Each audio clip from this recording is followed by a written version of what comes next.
Hey guys, welcome to Tim the Toolman of Home Improvement. Today we are actually building a new bridge for this water pool feature and this nice lake that's right next to it.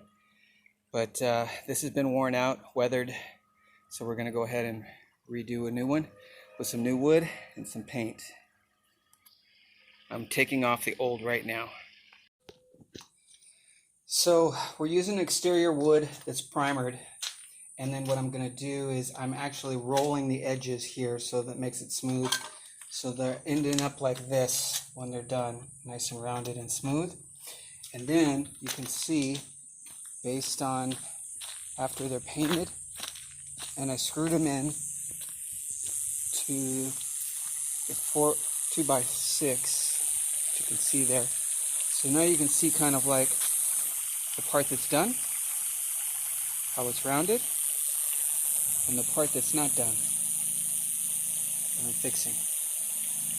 Alright.